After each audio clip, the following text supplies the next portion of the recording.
बच्चों, कैसे हैं आप लोग। तो बेटा केमिस्ट्री के इस महा रिवीजन में आप सबके साथ एक बार फिर से हम लोग हैं कंप्लीट चारों के चारों चैप्टर्स का रिवीजन ये करने वाले हैं हम लोग जस्ट एग्जाम से पहले। कोई भी कंफ्यूजन कोई भी डाउट आपका नहीं रहने वाला है, मैं आपको अश्योर करता हूं। तो बिना डिले किए बिल्कुल शुरू करते हैं। और ये पहला चैप्टर जो आपका है केमिकल इक्वेशन एंड रिएक्शंस, यहां से हम स्टार्ट कर रहे हैं बेटा, ठीक है। तो सबसे पहले बात आती है what is the chemical reaction. क्या होती है केमिकल रिएक्शन? कि ऐसी प्रोसेस है जहां पे रिएक्टेंट्स कंबाइन करके एक प्रोडक्ट की फॉर्मेशन करते हैं, या सिंगल जो रिएक्टेंट है वो प्रोडक्ट्स में टूट जाता है, ठीक है। और केमिकल रिएक्शन में बेटा हमेशा आप याद रखना केमिकल चेंजेस होते हैं। तो जो सब्सटेंसेस चेंजेस में जाते हैं उनको कह देते हैं हम रिएक्टेंट, और जो नए सब्सटेंसेस बनते हैं they are known as products. As you can see here methane CH4 oxygen के साथ कंबाइन कर रहा है और कार्बन डाइऑक्साइड और वाटर मॉलिक्यूल की फॉर्मेशन हो रही है। तो ये दोनों हो गए आपके reactant and this is product. It is clear to everyone, ठीक है। तो क्या चेंजेस होते हैं, कब हम कह सकते हैं कि भाई कोई केमिकल रिएक्शन हुई है? या तो उसकी फिजिकल स्टेट में चेंज आए कि सॉलिड लिक्विड में कन्वर्ट हो जाए, लिक्विड से गैस बन जाए, गैस से सॉलिड बन जाए, कोई भी मतलब फिजिकल स्टेट में चेंज आ जाए तो हम कहेंगे कि केमिकल रिएक्शन हुई है। कलर चेंज हो जाए, as you can see here यहाँ पे कलर चेंज हो रहा है, गैस इवोल्व हो, रिलीज हो गैस यहाँ पे, या उसका टेम्परेचर चेंज हो जाए, हीटिंग हो जाए, कूलिंग हो जाए, उसकी वजह से भी कोई प्रोसेस होती है, then we know it is a chemical reaction. Is it clear to everyone? आपकी एनसीईआरटी में एक बहुत इंपॉर्टेंट एक्टिविटी दी हुई है मैग्नीशियम रिबन की एक्टिविटी। सारी की सारी एनसीईआरटी एक्टिविटीज का वीडियो मैं पहले ही आपके साथ डिस्कस कर चुका हूं, एक एक एक्टिविटी हमने की हुई है चैप्टर की, ठीक है बेटा। तो मैग्नीशियम रिबन जो है बर्न करता है डिजलिंग फ्लेम के साथ, व्हाइट फ्लेम, जो कि अल्टीमेटली व्हाइट पाउडर में कन्वर्ट हो जाती है, मैग्नीशियम ऑक्साइड की फॉर्मेशन हो जाती है। Is it clear to everyone? Already हम डिस्कस कर चुके हैं, ठीक है। तो रिएक्शन हुई, मैग्नीशियम और ऑक्सीजन रिएक्टेंट है यहां पर, और मैग्नीशियम ऑक्साइड बनता है, मतलब product is magnesium oxide. Is it clear to everyone? ठीक है। तो ये एक सिंबॉलिक रिप्रेजेंटेशन है किसी केमिकल रिएक्शन की कि ए और बी मिलकर ए बी की फॉर्मेशन कर देते हैं। तो ए बी यहां पर, ए और बी क्या है यहां पर? रिएक्टेंट्स है बेटा, एंड ए बी वो क्या है? प्रोडक्ट है। Is it clear to everyone? तो दो रिएक्टेंट मिलकर एक प्रोडक्ट की फॉर्मेशन कर रहे हैं, सोडियम और क्लोराइड मिलकर सोडियम क्लोराइड सॉल्ट की फॉर्मेशन करते हैं। अब यहां पे जो मैंने एक्टिविटी वाला एग्जांपल दिया था कि मैग्नीशियम ऑक्सीजन के साथ मिलकर मैग्नीशियम ऑक्साइड की फॉर्मेशन कर रही है, बट क्या ये रिएक्शन बैलेंस्ड है? और अगर नहीं है तो कैसे हम इस रिएक्शन को बैलेंस कर सकते हैं? तो बड़ा सिंपल सा स्टेप है, ये हम यहां पर रिएक्टेंट ले लेते हैं और यहां पे हमारा हो गया प्रोडक्ट। लेकिन यहां पे O2 है, तो ऑक्सीजन 2 है यहां पे ऑक्सीजन 1 है, तो क्या करना पड़ेगा? यहां पे 2 से इसको मल्टीप्लाई कर देंगे, तो 2Mg प्लस O2 हो गई बैलेंस। नहीं यहां पर तो लेकिन मैग्नीशियम एक ही है प्रोडक्ट साइड में, तो यहां पर भी 2 कर देंगे हम, तो 2Mg प्लस O2 2MgO, तो equal number of atoms on both side. ये हम कह सकते हैं LHS जब RHS के इक्वल हो जाए then it is known as a balance chemical equation, ठीक है बच्चों। आपकी एनसीईआरटी में सारे के सारे स्टेप बिल्कुल क्लियर कट दिए हुए हैं कि केमिकल रिएक्शन को बैलेंस करने के लिए, इक्वेशन को बैलेंस करने के लिए पहले हर फॉर्मूला के चारों तरफ बॉक्स बना लेंगे। फिर सेकंड स्टेप में क्या करेंगे? एलिमेंट्स लिख लेंगे और उनके एटम्स का नंबर लिख लेंगे कि LH साइड में कितना है, RHS साइड में कितना है। थर्ड में कंपाउंड जिसके मैक्सिमम नंबर हो एटम्स, वो उससे हम स्टार्ट करेंगे। Clear to everyone? तो जिसमें मैक्सिमम नंबर हो एटम्स का उस कंपाउंड से हम स्टार्ट करेंगे, ठीक है। फोर्थ जो स्टेप होता है बच्चों कि अब एक हमने बैलेंस कर लिया, जैसे यहां पर Fe और वाटर मॉलिक्यूल है, Fe हाइड्रोजन और ऑक्सीजन, आयरन हाइड्रोजन और ऑक्सीजन है, तो हमने सबसे पहले फॉर्मूला के हिसाब से किसको बैलेंस कर लिया? ऑक्सीजन को बैलेंस कर लिया। लेकिन आयरन और हाइड्रोजन यहां पे अभी भी बैलेंस नहीं है, ठीक है। तो उसी हिसाब से उसी कंडीशन में मल्टीप्लाई करते चले जाएंगे, ठीक। तो हमारी इस तरह से बैलेंस केमिकल रिएक्शन हो जाएगी, लेकिन ये पार्शियली बैलेंस इक्वेशन है, तो उसको कंप्लीटली बैलेंस इक्वेशन कैसे बना सकते हैं हम, या कैसे लिख सकते हैं बताइए?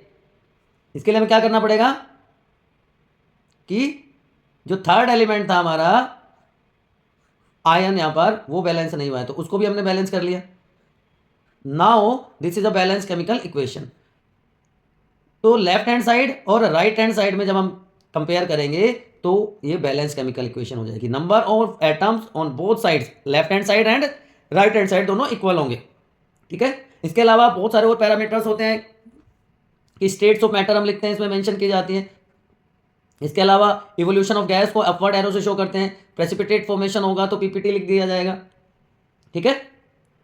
तो सिंबल्स लिख देंगे फिजिकल स्टेट के, इवोल्यूशन ऑफ गैस को मेंशन कर देंगे। उसके बाद अगर हम कहेंगे then it is a balance chemical equation. ये फोटोसिंथेसिस की रिएक्शन है, आप देख पा रहे होंगे, ठीक है। Now there are various types of chemical reactions, या तो ब्रेकिंग होगी बॉन्ड्स की, या बॉन्ड्स नए बनेंगे। तो combination, decomposition, displacement, double displacement and oxidation and reduction, जिनको हम रिडॉक्स रिएक्शंस भी कह सकते हैं। There are different types of reactions. तो यहां पर देखिए ए प्लस बी जुड़ रहे हैं, ए बी बन गया, कॉम्बिनेशन हो गया। ए और बी था, टूट गए तो ये डिकम्पोजिशन हो गया, जस्ट रिवर्स ऑफ कॉम्बिनेशन।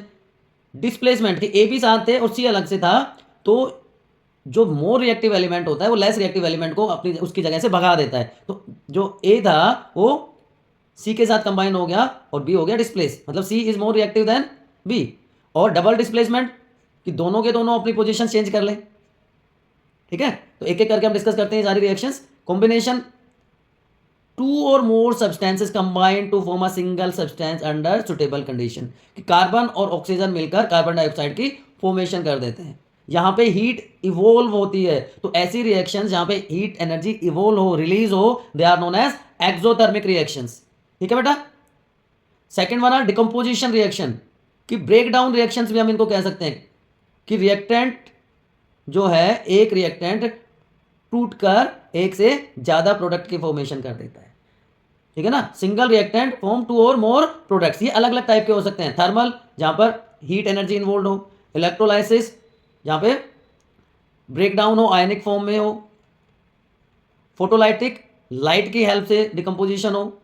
तो एक एक करके अगर हम बात करें तो सबसे पहले थर्मल डिकम्पोजिशन, हीट, कि कैल्शियम कार्बोनेट को हमने हीट करवाया तो कैल्शियम ऑक्साइड बना।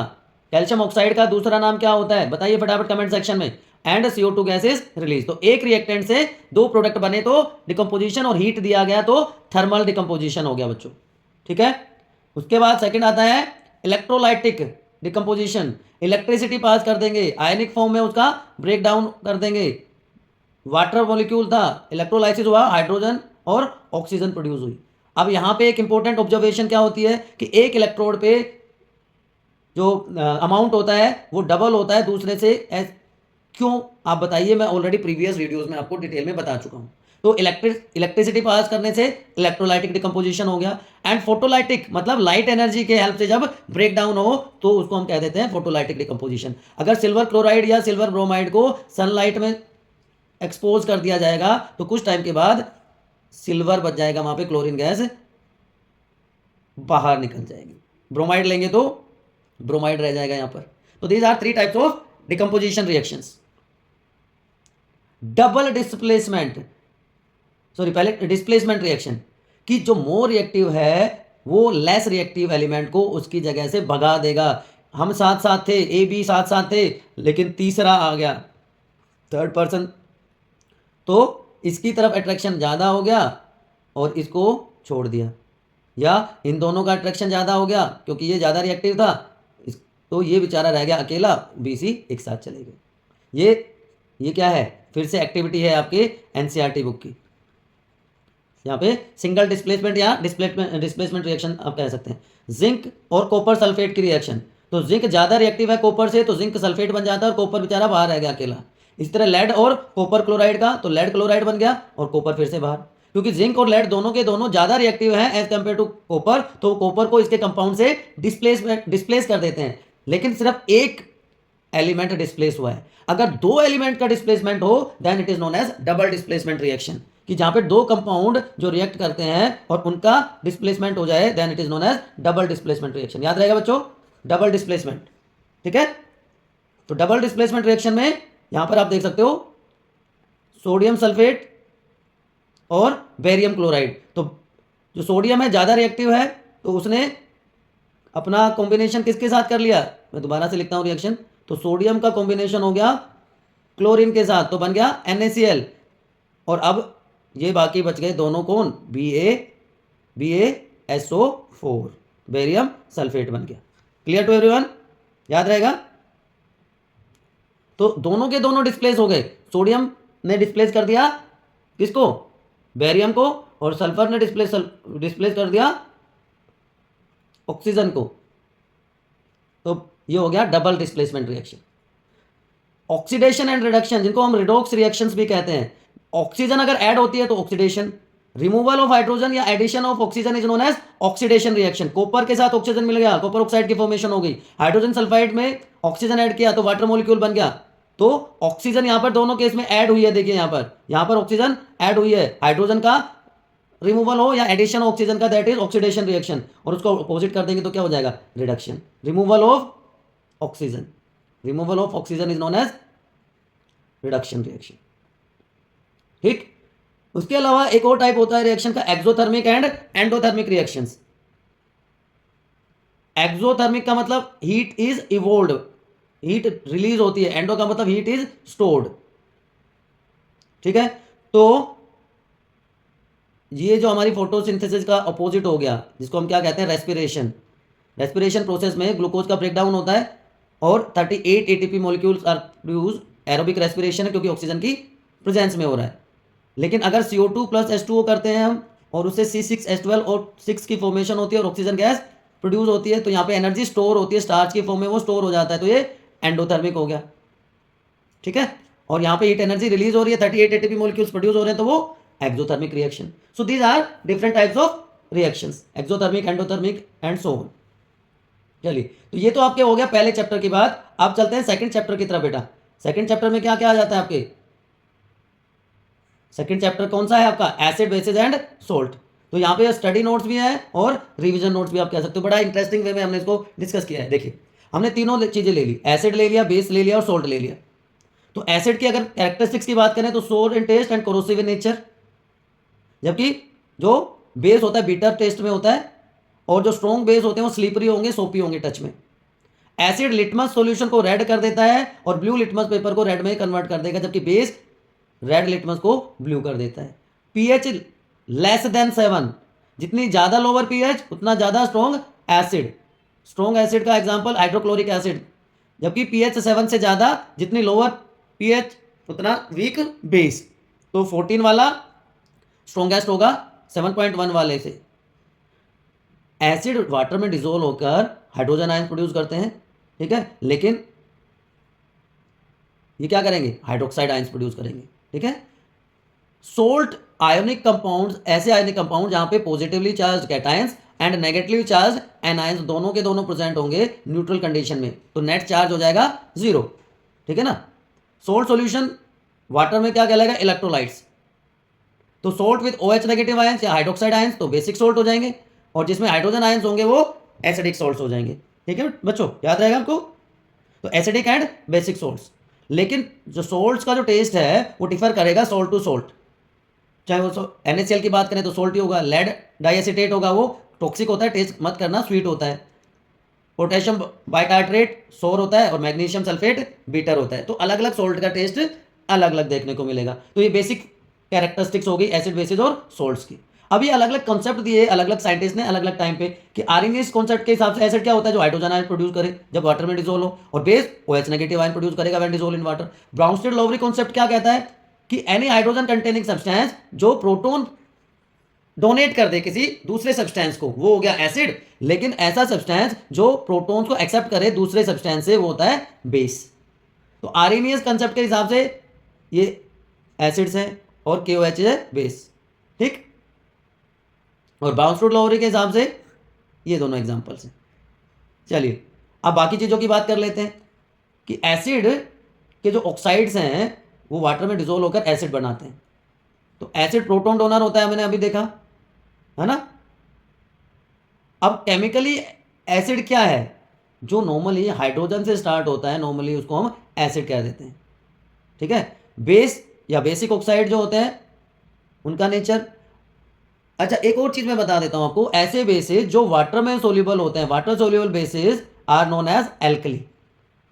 ठीक है, उनके लिए एल्कली वर्ड यूज किया जाता है। एसिड और बेस की रिएक्शन यहां पे देख सकते हो मेटल्स के साथ। सोल्ट में मेटल एटम जो होता है वो एल्कली से आता है। तो स्ट्रॉन्ग एसिड और वीक बेस या वीक एसिड या स्ट्रॉन्ग बेस को जब कंबाइन करेंगे तो उससे हमें पता चल जाएगा degree of ionization, degree of dissociation. तो एसिड डिसोसिएट करता है वाटर में, उसी के बेसिस पे, डिसोसिएशन के बेसिस पे वो स्ट्रॉन्ग या वीक एसिड होता है। स्ट्रॉन्ग एसिड कंप्लीटली डिसोसिएट हो जाएगा, वीक एसिड पार्शियली डिसोसिएट होता है वाटर में। और सेम कंडीशन हमारे बेसिस के लिए होती है। अब हमारे जो घरों में जो क्लीनिंग प्रोडक्ट होता है ना, उनमें क्या होता है, बेस होता है, क्योंकि वो क्लीनिंग में ज़्यादा इफेक्टिव होता है। लिक्विड हाउस होल्ड क्लीनर में अमोनिया मिला होता है, ठीक है। अब ये कुछ रिएक्शंस हैं, एसिड मेटल के साथ रिएक्ट करके सोल्ट की फॉर्मेशन करते हैं। जैसे जिंक मेटल H2SO4 के साथ रिएक्ट करके जिंक सल्फेट बनाएगा, हाइड्रोजन गैस प्रोड्यूस होगी। इसी तरह जो बेस हैं वो भी मेटल के साथ रिएक्ट करके सोल्ट की फॉर्मेशन करते हैं। Acid combine with metal carbonate और metal bicarbonate to produce salts of the respective type, जबकि बेस मेटल कार्बोनेट के साथ रिएक्ट नहीं करते या मेटल बाइकार्बोनेट के साथ भी रिएक्ट नहीं करते। मेटालिक ऑक्साइड्स सोल्ट बनाते हैं। एसिड और बेस एक साथ मिलेंगे तो भी सोल्ट की फॉर्मेशन होगी। HCl प्लस NaOH तो NaCl2 बन जाएगा, ठीक है। बेस और एसिड रिवर्स कर देंगे तो बात एक ही है। तो ये कुछ केमिकल रिएक्शंस हैं, यहाँ पे आप इजीली देख सकते हो कि मेटालिक ऑक्साइड जो है, एसिड किसके साथ रिएक्शन कर रहा है, मेटल ऑक्साइड के साथ भी और मेटल कार्बोनेट के साथ भी, और सोल्ट बना देता है। यहाँ पे CO2 और H2O प्रोड्यूस होगा, लेकिन मेटल ऑक्साइड के साथ सिर्फ वो वाटर मॉलिक्यूल प्रोड्यूस करेगा। एसिड मेटल के साथ मिलकर सोल्ट बना रहा है और हाइड्रोजन प्रोड्यूस हो रहा है। बेस, एसिड और बेस मिलकर भी सोल्ट बनाते हैं और वाटर मॉलिक्यूल प्रोड्यूस होता है। अब जब हमें मिक्स करना हो एसिड और वाटर को, तो वाटर को लार्ज क्वांटिटी में लेते हैं, वाटर में एसिड मिलाया जाता है। Acid is added to water, not otherwise, क्योंकि अगर एसिड पहले ले लेंगे और उसमें वाटर डालेंगे तो हाईली एक्सोथर्मिक रिएक्शन हो जाएगी और वो स्प्लैश आउट कर जाएगा, ठीक है ना। तो ये क्विक एक रिव्यू कर लेते हैं एसिड और बेस के रिएक्शंस का। एक दूसरे के साथ सोल्ट बना देंगे, HCl plus NaOH। Clear to everyone? Such reactions are known as neutralization reaction. चलिए दूसरी तरफ चलते हैं, नेक्स्ट रिएक्शन की तरफ चलते हैं। मेटल ऑक्साइड के साथ या तो एसिड के साथ वो सोल्ट और वाटर अभी हमने देखा था, H2O प्रोड्यूस करते हैं और वो बेसिक होते हैं। बहुत बहुत इंपॉर्टेंट रिएक्शन है, वेरी वेरी इंपॉर्टेंट रिएक्शन। जबकि नॉन मेटालिक ऑक्साइड्स एसिडिक होते हैं नेचर में और सोल्ट और ये भी वाटर प्रोड्यूस करते हैं, लेकिन सिर्फ नेचर का फर्क है। मेटल ऑक्साइड बेसिक है नेचर में, नॉन मेटल ऑक्साइड एसिडिक होते हैं नेचर में। ये HCl और कॉपर ऑक्साइड की रिएक्शन आप देख रहे हो, यहाँ पे कैल्शियम हाइड्रोक्साइड और CO2 की रिएक्शन देख रहे हो, कैल्शियम कार्बोनेट की फॉर्मेशन होगी, ठीक है। अब एसिड और बेस में ऐसा क्या कॉमन होता है? अभी थोड़ी देर पहले मैंने बताया था कि डिग्री ऑफ डिसोसिएशन से पता चलता है कि कोई भी एसिड कितना स्ट्रॉन्ग है। जितना ज़्यादा डिसोसिएशन होगा उतना ही स्ट्रॉन्ग एसिड होगा। तो जब इलेक्ट्रिसिटी पास की जाती है दोनों में से, एसिड और बेस में से, तो वो इलेक्ट्रिसिटी कंडक्ट करते हैं, दे आर गुड इलेक्ट्रोलाइट्स। एक दूसरे के साथ रिएक्ट करके न्यूट्रलाइजेशन रिएक्शन देते हैं, अभी मैंने डिस्कस किया। जो इंडिकेटर्स होते हैं जैसे लिटमस, रेड टू ब्लू या ब्लू टू रेड, तो लिटमस पेपर के साथ रिएक्शन शो करते हैं। Ionic concentration, degree of dissociation पे उनकी स्ट्रेंथ डिपेंड करती है और बहुत सारे केमिकल एप्लीकेशंस में इनको बच्चों यूज़ किया जाता है, ठीक है। अब बात कर रहे थे हम इंडिकेटर्स की, तो अलग अलग टाइप के इंडिकेटर्स होते हैं। ब्रॉडली 3 ग्रुप्स में इंडिकेटर्स को स्टडी किया जाता है, natural indicator, synthetic and olfactory. Olfactory का मतलब क्या होता है? जो स्मेल, ऑर्डर चेंज जिनकी हो जाए जब एसिड या बेसिक सॉल्यूशन के साथ उसको मिलाया जाए, तो लैब में कंफर्मेटरी टेस्ट के लिए इसको यूज़ किया जाता है। और कॉमन ऑल्फैक्टरी इंडिकेटर्स क्या है? Olive, clove and vanilla extract. Natural indicators litmus paper होता है, रेड कैबेज और टर्मरिक होता है। और रेड कैबेज आपने देखा है एसिड के साथ कलर को रिटेन करेगा, लेकिन बेस के साथ वो ग्रीन हो जाता है। आजकल कुछ इंडिकेटर्स को बनाया भी गया है, सिंथेटिक इंडिकेटर्स कहलाते हैं। Phenolphthalein turns pink with base and remain colourless in acid. तो कॉमनली यूज सिंथेटिक इंडिकेटर जो है मिथाइल ऑरेंज एंड फिनोप्थलीन। तो ये कैटेगरीज हैं बेटा जो अलग अलग इंडिकेटर्स की हैं। अब ये पीएच जो हमने बात करी थोड़ी देर पहले कि भाई पीएच स्केल किसने दिया था, चलिए आप में से किसी को पता है तो बताइए। PH scale was given by, ये 7 हो गया, ये न्यूट्रल हो गया, इससे कम वाले सारे एसिडिक हो गए, इससे ज़्यादा वाले सारे बेसिक हो गए या बेस हो गए, pH scale was given by Sorensen, याद रहेगा तो याद रख लेना। तो इस पीएच की क्या इंपॉर्टेंस होती है हमारी बॉडी में? हमारे डाइजेस्टिव सिस्टम में, स्टमक में डाइजेस्टिव एंजाइम्स को एक्ट करने के लिए ऑप्टिमम पीएच होती है 1.5 to 4, ठीक है ना। टूथ डिके, अगर पीएच 5.5 से कम हो जाए तो शुगरी सब्सटेंसेस का action, microbial action, bacterial action start हो जाता है। एनिमल्स सेल्फ डिफेंस के लिए इसको यूज करते हैं, है ना। Sting of B and nettles, वो हाईली एसिडिक सब्सटेंस रिलीज करते हैं, तो उनका जो पीएच लेवल है वो भी अलग अलग होता है। इसके बाद हम बात करते हैं बच्चों सोल्ट्स की। Common salt, table salt, NaCl है, आप सबको पता है ना। अब इससे अलग अलग टाइप के सब्सटेंसेस की फॉर्मेशन होती है, जैसे सोडियम हाइड्रोक्साइड NaOH, जिसको कास्टिक सोडा कहते हैं। Bleaching powder, calcium hypochloride chemical name है। बेकिंग सोडा, सोडियम बाइकार्बोनेट या sodium hydrogen carbonate. And washing soda, sodium carbonate decahydrate. 10 water molecules होते हैं। तो एक एक करके इनकी भी बात कर लेते हैं। ये चारों के चारों आप स्किप नहीं कर सकते बेटा, बहुत बहुत इंपॉर्टेंट है। एक एक सोल्ट पे क्वेश्चन आया हुआ है। तो ये कॉमन सोल्ट के डेरिवेटिव्स आप कह सकते हैं, या chemicals which are form from common salt. Bleaching powder, calcium oxychloride CaOCl2, calcium oxychloride. तो कैल्शियम हाइड्रोक्साइड को जब क्लोरीन गैस के साथ रिएक्ट करवाया जाता है, कैल्शियम हाइड्रोक्साइड क्या होता है? स्लेक्ड लाइम, तो कैल्शियम ऑक्सीक्लोराइड की फॉर्मेशन होती है। इसका जो मेन यूज है, इसलिए इसको ब्लीचिंग पाउडर भी कहा जाता है, ब्लीचिंग एजेंट का काम करता है। बट इसके अलावा ये टेक्सटाइल इंडस्ट्री में यूज किया जाता है। It is a good oxidizing agent और डिसइंफेक्टेंट की तरह भी काम करता है। तो ये तो बात होगी ब्लीचिंग पाउडर की। दूसरा इंपॉर्टेंट प्रोडक्ट है sodium bicarbonate NaHCO3। Baking soda, नाम से आप समझ गए होंगे क्या काम करेगा।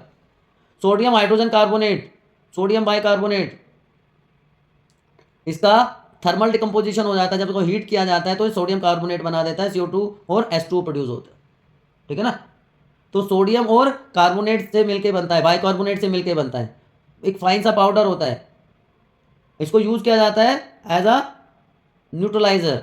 जब एसिडिटी हो जाती है तो आपने सुना होगा ना, इनोओन एसिडिटी गोन। मैं किसी ब्रांड को प्रमोट नहीं कर रहा हूँ, लेकिन ये होता है बेस, और एसिडिटी हुई हमारी बॉडी में, स्टमक में, तो एसिड और बेस मिल जाते हैं तो सोल्ट की फॉर्मेशन हो जाती है, जिसको हम क्या कहते हैं? न्यूट्रलाइजेशन रिएक्शन, है ना।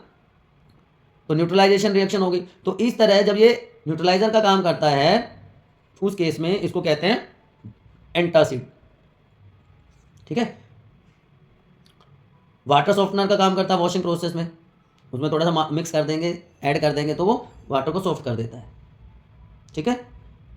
अब वॉशिंग की बात कर रहे हैं तो अगला जो प्रोडक्ट होता है washing soda, sodium carbonate Na2CO3 anhydrous form में। और जब इसमें वाटर ऐड कर दिया जाएगा तो क्या बन जाएगा? Na2CO3.10H2O, sodium carbonate decahydrate, 10 water molecules, ठीक है। तो बेकिंग सोडा को जब हीट करेंगे तो रिक्रिस्टलाइजेशन हो जाएगा, रीअरेंजमेंट हो जाएगा वाटर मॉलिक्यूल्स का, यहाँ पे जैसा कि आप देख पा रहे हैं, ठीक है ना। तो ये बेसिक सोल्ट है, नॉर्मली हाइड्रेटेड फॉर्म में मिलता है, इस फॉर्म में। तो इसको नाम से पता चल रहा है कहाँ यूज करेंगे? ग्लास, सोप, पेपर इंडस्ट्री में, ठीक है। इससे बोरेक्स बनाया जाता है, हाउस होल्ड क्लीनिंग में इसको यूज किया जाता है, वाटर के सॉफ्टनिंग में इसको यूज कर सकते हैं। तो ये कुछ यूजेस हैं जो कि सोडियम कार्बोनेट को हम करते हैं। Crystals of salt, water of crystallization, अभी हमने देखा ना Na2CO3.10H2O। तो ये जो 10 वाटर मॉलिक्यूल थे, they are known as water of crystallisation. की fix number of water molecules present in one molecular formula of a compound, कि कोई सोल्ट कितने स्पेसिफिक वाटर मॉलिक्यूल के साथ कंबाइन कर सकता है to form crystals, that is known as water of crystallization. Sodium chloride, sugar, ये भी क्रिस्टल फॉर्म में होते हैं, आपने देखा होगा ना। जैम स्टोन्स होते हैं हमारे, तो ये क्रिस्टल्स होते हैं अलग अलग सॉल्ट्स के। क्रिस्टल्स बनाए जाते हैं अलग अलग प्रोसेस के थ्रू, फ्रीजिंग के थ्रू बना सकते हैं हम, डिपोजिशन कर सकते हैं, या प्रेसिपिटेशन के थ्रू क्रिस्टल की फॉर्मेशन होती है। And last important product is POP, plaster of Paris. Paris का प्लास्टर इसलिए कहा जाता है कि सबसे पहले या सबसे ज़्यादा जो डिपॉजिट्स होते हैं वो पेरिस में एक जगह है, वहाँ से मिलते हैं, इसलिए इसको प्लास्टर ऑफ पेरिस कहा जाता है। बहुत प्रिसाइज रिएक्शन है। वाइट पाउडर होता है जो हाइड्रेटेड फॉर्म होती है कैल्शियम सल्फेट की, या हाइड्रेटेड कैल्शियम सल्फेट आप कह सकते हैं। जिप्सम से इसको ऑब्टेन किया जाता है। Calcium sulphate hemihydrate, calcium sulphate hemihydrate इसका नाम है, ठीक है। हाफ वाटर मॉलिक्यूल, लेकिन फुल वाटर मॉलिक्यूल के फॉर्म में इसको लिखा जाता है। क्यों? क्योंकि 2 यूनिट जो होती हैं कैल्शियम सल्फेट की एक वाटर मॉलिक्यूल के साथ कंबाइन होती है, ठीक है। 2CSO4 डॉट H2 आप कह सकते हैं। और ये 473 केल्विन पे होता है, बिल्कुल प्रिसाइज। इससे ज़्यादा कर देंगे तो, सॉरी 373 केल्विन पे होता है, इससे ज़्यादा कर देंगे तो बर्न हो जाएगा। या यूज़ क्या होता है? फ्रैक्चर्स को ठीक करने के लिए इसको यूज़ किया जाता है। होम डेकोरेशन के लिए इसको यूज़ करते हैं, वॉल्स की डेकोरेशन होती है इसकी हेल्प से। मेडिकल कास्टिंग जो मैंने वही बताया, ब्रोकन बोन्स को फिट करने के लिए। स्कल्पचरिंग और आर्ट वाले इसको यूज़ करते हैं। तो 2 चैप्टर की अभी तक हमने बात कर ली है। यहाँ तक आपको कोई कन्फ्यूज़न है कि सर ये तो नहीं हो रहा, ये तो नहीं हो रहा, वो नहीं हो रहा, जहाँ पे भी आपको जो भी कन्फ्यूज़न लगता है बेटा फटाफट बताइए, अदरवाइज हम चलते हैं अगले चैप्टर की तरफ। रुकना नहीं है, थमना नहीं है, हार नहीं मानूंगा, रार नहीं थामूंगा, वो वाला जो आपने अगर कविता सुनी है। अभी भी मैं अश्योर कर रहा हूँ आपका जो टारगेट है आप बिल्कुल अचीव करके रहेंगे। ये हमने जो 7 दिन का अंतिम युद्ध किया था वो इसीलिए किया था बेटा। एक एक चैप्टर का एक एक क्वेश्चन हमने, एक एक एक्टिविटी हमने डिस्कस करी है। थ्योरेटिकली एक एक चैप्टर का एक एक टॉपिक, एनसीईआरटी की एक एक लाइन, राधा एक एक वर्ड हमने डिस्कस किया है। जहाँ पे भी आपने मिस किया हो आप ये वीडियो देख लीजिएगा। ऑलरेडी मैं बायो का फुल सिलेबस रिवीजन डाल चुका हूँ। केमिस्ट्री की हम बात कर रहे हैं, उससे पहले मोस्ट इंपॉर्टेंट क्वेश्चंस हम तीनों पार्ट्स के केमिस्ट्री, फिजिक्स, बायोलॉजी के डिस्कस कर चुके हैं। Individually chapter wise videos available है। तो जहां पे भी जो भी टॉपिक आपको लगता है कि मेरा वीक है, आप वहां से वो उठा के देख लीजिए। पूरी केमिस्ट्री आपकी यहाँ से हो जाएगी। बायो ऑलरेडी हम कर चुके थे, फिजिक्स हम कर चुके थे। तो समस्या कहाँ है?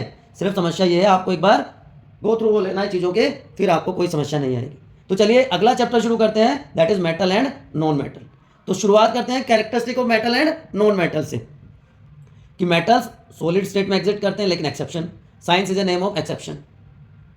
नॉन मेटल्स सॉलिड भी हो सकते हैं और गैसेस फॉर्म में हो सकते हैं, एक्सेप्शन है ब्रोमीन। ब्रोमीन कैसा होता है? लिक्विड, तभी तो एक्सेप्शन हुआ। लश्चरस, शाइनिंग होते हैं, शाइनी होते हैं कह सकते हो आप मेटल्स का, लेकिन नॉन मेटल्स लश्चरस नहीं होते। लेकिन आयोडीन और ग्रेफाइट फिर से एक्सेप्शन है। ये मेनली याद रखने, एक एक नंबर में आ सकते हैं, एमसीक्यू में आ सकता है। Hardness, metals are hard in nature, लेकिन सोडियम को तो हम नाइफ से कट कर लेते हैं। सोडियम के साथ एक और होती है कि उसको केरोसिन ऑयल में रखा जाता है। हाईली रिएक्टिव है, जैसे ही एयर के कॉन्टैक्ट में आता है एक्शन में आ जाता है। इसके अलावा लिथियम और पोटेशियम भी एक्सेप्शन है। लेकिन नॉन मेटल्स होते हैं सॉफ्ट, लेकिन diamond one of the hardest substance. Malleability, कि खींच खींच के, ठोक ठोक के, कूट कूट के उसकी शीट्स बना दो। गोल्ड और सिल्वर सबसे मैलिएबल है, लेकिन नॉन मेटल्स नॉन मैलिएबल होते हैं। कुछ और कैरेक्टरिस्टिक्स की बात कर लेते हैं। डक्टाइल होते हैं मेटल्स, वायर्स बनाते हैं। 1 ग्राम गोल्ड से या सिल्वर से कहते हैं 2 किलोमीटर लंबी वायर बन सकती है, लेकिन नॉन मेटल्स तो बस कुटते रहते हैं, ठक ठक ठक ठक ठक ठक। मेल्टिंग और बॉइलिंग पॉइंट हाई होगा, लेकिन सोडियम और पोटेशियम लो मेल्टिंग पॉइंट वाले हैं। डायमंड हाई मेल्टिंग पॉइंट वाला है, जबकि नॉन मेटल्स का मेल्टिंग और बॉइलिंग पॉइंट लो होता है। डेंसिटी हाई, लेकिन सोडियम पोटेशियम ऑलमोस्ट हर जगह आप देख रहे हो, ये दोनों एक्सेप्शंस हैं मेटल्स में। किसी भी कैरेक्टरिस्टिक्स की आप बात कर लो, ठीक है ना। सोनोरस, सोनोरस का मतलब होता है साउंड प्रोड्यूस करना, साउंड प्रोड्यूसिंग। तो मंदिर का घंटा जो होता है वो मेटल का बना होता है, लेकिन नॉन मेटल तो नॉन सोनोरस होंगे, साउंड प्रोड्यूस करते नहीं है। तो ये बेसिक फिजिकल प्रॉपर्टीज थी। एक क्विक रिव्यू हो गया। एक्सेप्शंस 1 मार्क या एमसीक्यू में पूछे जा सकते हैं, तो आप ध्यान रखिएगा। Now chemical properties of metals. बेटा पहले 2 चैप्टर कंपैरेटिवली इजी हैं, लेकिन जैसे जैसे हम आगे की तरफ बढ़ रहे हैं कॉम्प्लेक्सिटी, डिफिकल्टी लेवल बढ़ता जा रहा है। सबसे ज़्यादा प्रॉब्लम बच्चों को आती है कार्बोनेट्स कंपाउंड में। मैंने इसीलिए उसको एंड में रखा है, एनसीईआरटी ने भी उसको एंड में रखा है, कि ये होता है ना, पहले ही अगर हम खतरनाक चीज़ देख लें तो कई बार हम लो फील करने लगते हैं, लेकिन कई बार अदरवाइज भी होता है कि अगर हमने एक डिफिकल्ट चीज़ कर ली तो बाकी तो सब कुछ हो ही जाना है। चलिए कोई बात नहीं, जैसा एनसीईआरटी में दिया हुआ है हम उसी के हिसाब से चलेंगे। तो केमिकल प्रॉपर्टीज मेटल्स की हैं कि मेटल ऑक्सीजन के साथ रिएक्ट करके मेटल ऑक्साइड्स बनाते हैं। अब आप फटाफट बताइए मेटल ऑक्साइड्स का नेचर कैसा होता है। ठीक है, कॉपर और ऑक्सीजन की रिएक्शन, कॉपर ऑक्साइड बन गया जो ब्लैक कलर का होता है। एल्यूमिनियम ऑक्सीजन एल्यूमिनियम ऑक्साइड बना देते हैं। ठीक है, चलिए कैसे हैं, बेसिक। लेकिन इतना आसान अगर साइंस हो जाए तो कोई भी पढ़ लेगा, कोई भी पढ़ा देगा। एल्यूमिनियम ऑक्साइड और जिंक ऑक्साइड एसिडिक ऑक्साइड्स, ठीक है, एसिडिक है। यही सोचा होगा भाई बेसिक नहीं है तो एसिडिक नहीं बेटा, इनको कहते हैं एम्फोटेरिक ऑक्साइड्स, क्योंकि दोनों की प्रॉपर्टी शो करेंगे, एसिड की भी और बेस की भी।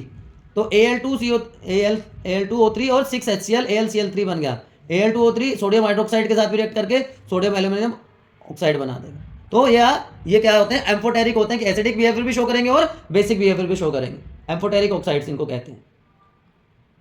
वाटर के साथ रिएक्ट करके मेटल ऑक्साइड्स बनाएंगे, मेटल प्लस H2O KOH, और एनर्जी रिलीज होगी तो कैसी रिएक्शन हो गई, एक्सोथर्मिक रिएक्शन। जहां पे हीट रिलीज हो they are known as exothermic reactions बच्चों। इसी तरह कैल्शियम और वाटर की कैल्शियम हाइड्रोक्साइड बन जाता है। ठीक है, अब कुछ इंपॉर्टेंट चीजें आप देख लीजिए, यही देखिए आएगा सब कुछ एनसीईआरटी में, बस पढ़ने का तरीका क्या है वो इंपॉर्टेंट होता है। तो मेटल जो है उनकी रिएक्शंस अलग अलग होती है वाटर के साथ। पोटेशियम और सोडियम जैसे जो मेटल्स हैं वो वायलेंटली बहुत फास्टली रिएक्ट करते हैं, विग्रसली रिएक्ट करते हैं। ठीक है, और ऐसी रिएक्शन हाईली एक्सोथर्मिक होती है, इसलिए वो जल्दी से इमीडिएटली फायर कैच कर लेते हैं। लेकिन कैल्शियम की वाटर के साथ जो रिएक्शन है वो कम वायलेंट है, क्योंकि उससे कम हीट रिलीज होगी तो वो आग नहीं पकड़ता है। मैग्नीशियम कोल्ड वाटर के साथ रिएक्ट नहीं करता, इसके लिए उसको गर्म करना पड़ेगा, जिससे मैग्नीशियम हाइड्रोक्साइड की फॉर्मेशन हो जाएगी और हाइड्रोजन। एल्यूमिनियम आयरन और जिंक जैसे तो रिएक्ट ही नहीं करेंगे, चाहे गर्म कर लो पानी को, ठंडा रख लो, है ना, लेकिन स्टीम के साथ वो रिएक्शन करेंगे और मेटल ऑक्साइड्स बना देंगे। लेकिन कुछ डीट है ना, सिल्वर हो गया, गोल्ड हो गया, लेड हो गया, कॉपर हो गया, रिएक्ट ही नहीं करते। कुछ भी हो जाए, गर्म कर लो, ठंडा कर लो, स्टीम बना दो, कुछ भी कर लो, हम तो इनर्ट हो गए, हम तो काम करेंगे ही नहीं। तो ये वो वाले हो गए। ठीक है, do not react at all. Acids के साथ, डाइल्यूट एसिड की बात कर रहे हैं, कंसंट्रेटेड एसिड की बात नहीं है। मेटल डाइल्यूट एसिड के साथ रिएक्शन करके सोल्ट की फॉर्मेशन करते हैं और हाइड्रोजन गैस रिलीज होती है। लेकिन हमेशा नहीं, हमेशा नहीं। जब मेटल रिएक्ट करेगा नाइट्रिक एसिड के साथ, VVVIPIMP जो भी आप लिखना चाहो, बहुत इंपॉर्टेंट है, क्योंकि HNO3 है strong oxidizing agent, strong oxidizing agent है। तो हाइड्रोजन को ये ऑक्सीडाइज कर देता है और खुद हो जाएगा रिड्यूस और बना देगा nitrogen oxide, nitrogen oxide, nitrogen oxide, nitrogen oxide. ठीक है, मैग्नीशियम और मैंगनीज बहुत डाइल्यूट कर देंगे HNO3 को, तो हाइड्रोजन गैस वो प्रोड्यूस कर देंगे, इवोल्व हो जाएगी। ठीक है बच्चों, अब रिएक्शन है मेटल्स की with solution of other metal salts, कि मेटल विद मेटल सोल्ट्स वो कैसे रिएक्शन होगी।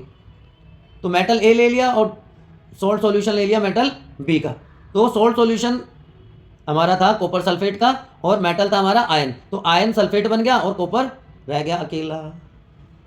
चल अकेला, पता है आपको गुरु रविंद्रनाथ टैगोर ने कहा था, एकला चलो रे। अगर आप में कॉन्फिडेंस है, आप अकेले चलेंगे, भीड़ अपने आप पीछे आएगी। ठीक है, चलिए मेटल और नॉन मेटल कैसे रिएक्शन करेंगे आपस में, अब वो डिपेंड करेगा, है ना, कि कितनी फास्ट एक्टिविटी होगी। क्योंकि मेटल्स बेटा इलेक्ट्रॉन डोनर होते हैं, मेटल्स आर इलेक्ट्रॉन डोनर, और नॉन मेटल्स क्या है, इलेक्ट्रॉन एक्सेप्टर हैं। ठीक है, तो मेटल्स लूज करेंगे इलेक्ट्रॉन को और कैटायंस बना देंगे, और नॉन मेटल जो है गेन करेंगे इलेक्ट्रॉन को और एनायन बना देंगे। तो compactly there is a transfer of electron from metal to non metal, और ऐसे जो कंपाउंड होते हैं उनको क्या कहते हैं, इलेक्ट्रोवैलेंट कंपाउंड या आयोनिक कंपाउंड। ठीक, अब ये बहुत ही इंपॉर्टेंट टॉपिक है, रिएक्टिविटी सीरीज ऑफ मेटल। 3 तरह के, मोस्ट, मॉडरेट, लेस, और चलिए चौथा लीस्ट की भी बात कर लेते हैं। तो ऑलमोस्ट अनरिएक्टिव, मतलब रिएक्ट करते ही नहीं है। ठीक है, ये खतरनाक वाले हो गए भाई, हम तो मतलब जी जान लगा देंगे, मर जाएंगे, मार देंगे, उस टाइप वाले हैं ये तो। ठीक है ना, तो ये याद रखना है, तीनों ये बहुत इंपॉर्टेंट है, सोडियम, पोटेशियम एंड कैल्शियम। चलिए बात करते हैं क्या क्या होता है, कैसे होता है, आयनिक कंपाउंड कैसे बनते हैं। अब सोडियम का एटॉमिक नंबर क्या है बताइए, 11। सो 281 इलेक्ट्रॉनिक कन्फिग्रेशन होगी तो वैलेंस सेल में कितने इलेक्ट्रॉन? एक। क्लोरीन का क्या होता है बताइए? उसके वैलेंस सेल में है 7 इलेक्ट्रॉन। तो अब 7 को लूज करना आसान है कि एक को गेन करना आसान है? ऑब्वियस सी बात है, एक को गेन करना। और ये अपना पीछा छुड़ा लेता है कि भाई तू जा, मेरे हो जाएंगे 8, मेरा हो जाएगा स्टेबल कॉन्फ़िगरेशन, ऑक्टेट हो जाएगा पूरा। तो ये अपना एक आउटरमोस्ट वैलेंस इलेक्ट्रॉन दे देता है इसको, और इसके ऊपर हो गया नेट पॉजिटिव चार्ज, इसने गेन किया, इसके ऊपर नेगेटिव चार्ज, इलेक्ट्रिकली न्यूट्रल हो गया, सोल्ट की फॉर्मेशन हो गई, काम हो गया खत्म। ठीक। मैग्नीशियम क्लोराइड के केस में क्या होगा? इसका एटॉमिक नंबर है 12, तो वैलेंस इलेक्ट्रॉन हो गए 2, वैलेंस सीधे 2, लेकिन इसकी कितनी है क्लोराइड की, क्लोरीन की? अभी हमने देखा एक, इसको एक चाहिए, तो इसका मतलब ये 2 क्लोरीन मॉलिक्यूल के साथ रिएक्शन करेगा। ठीक है, एक क्लोरीन मॉलिक्यूल एक इलेक्ट्रॉन को गेन करेगा। ठीक, तो एक इसके पास चला गया, एक इसके पास आ गया, MgCl2 की फॉर्मेशन हो गया है। तो ट्रांसफर मतलब शेयरिंग ऑफ इलेक्ट्रॉन से बनेंगे वो तो क्या हो जाते हैं? Covalent compound. लेकिन ट्रांसफर से बनते हैं जो, वो होते हैं आयोनिक कंपाउंड। ठीक है, याद रहेगा आप लोगों को? उम्मीद करता हूं याद रहेगा। चलिए, इसके बाद हम आते हैं अगले टॉपिक पे। कैरेक्टरिस्टिक्स क्या है आयनिक कंपाउंड की? कि मेटल और नॉन मेटल के बीच में इलेक्ट्रॉन का जो ट्रांसफ़र होगा उसकी वजह से बनते हैं। तो इसका मतलब एक के ऊपर पॉजिटिव चार्ज, एक के ऊपर नेगेटिव चार्ज, तो दे कंपोज्ड ऑफ आयंस। सॉलिड्स होते हैं, मेल्टिंग और बॉइलिंग पॉइंट दोनों का हाई होगा। Soluble in water but insoluble in organic solvent like petroleum. And molten state में सॉल्यूशन फॉर्म में वो इलेक्ट्रिसिटी कंडक्ट करेंगे, they are good conductor of electricity. तो ये कुछ फीचर्स होते हैं, कैरेक्टरिस्टिक्स होती हैं आयोनिक कंपाउंड्स की। ठीक है, चैन से सोना है तो जाग जाओ, ये 2 रात बहुत इंपॉर्टेंट होने वाली है। अब हम बात करेंगे रिएक्टिविटी सीरीज में मेटल्स का एक्सट्रैक्शन कैसे होगा। 4 टाइप के मेटल्स हमने देखे थे, highly reactive, less reactive, moderately reactive and least reactive. तो मेटल्स मिलते कैसे हैं? अब भाई गोल्ड हो गया, सिल्वर हो गया, प्लेटिनम हो गया, जितने जिससे भी हम ऑर्नामेंट्स बनाते हैं तो नेचर में मिलते हैं, अर्थ क्रस्ट में मिलते हैं, एलिमेंटल फॉर्म में। लेकिन जो रिएक्टिव हैं वो कैसे मिलेंगे? वो तो भाई दोस्त बनाने वाले हैं ना, तू भी आ जा, तू भी आ जा, तू भी आ जा। तो ऑक्साइड्स बनाएंगे, कार्बोनेट्स बनाएंगे, हैलाइड्स बनाएंगे, सल्फाइड्स बनाएंगे। ठीक है, अब 2 वर्ड होते हैं, मिनरल और ओर। मिनरल क्या होते हैं? नेचुरली अकरिंग एलिमेंट या कंपाउंड जो अर्थ क्रस्ट में मिलते हैं। और ओर क्या होते हैं? ऐसे मिनरल जिससे मेटल को इकोनॉमिकली एक्सट्रैक्ट किया जा सके और हटाना क्या पड़ेगा? इम्प्यूरिटीज। जो इम्प्यूरिटीज हैं उनको कहेंगे गैंगेज, गैंग, कुछ भी कह सकते हैं, गंजे मत कह देना बस। ठीक है ना, तो इम्प्योरिटी क्या हो गई? गैंग हो गई, जहाँ से प्रॉफिट मिले एक्सट्रैक्शन करने के बाद, वो और हो गया। और मिनरल जो नेचर में मिलता है एलिमेंट या कंपाउंड, वो हो गया मिनरल। तो मिनरल और गंजे ये सब हो गया। तो मिनरल नेचुरली अर्थ क्रस्ट में मिला, और जिसमें मेटल या हाई कंसंट्रेशन में, हाई परसेंटेज में है, तो उसको अगर एक्सट्रैक्ट करेंगे तो उससे फ़ायदा ही होगा हमें। और गंजे क्या होते हैं, गैंग क्या होता है, वो इम्प्योरिटीज होती है।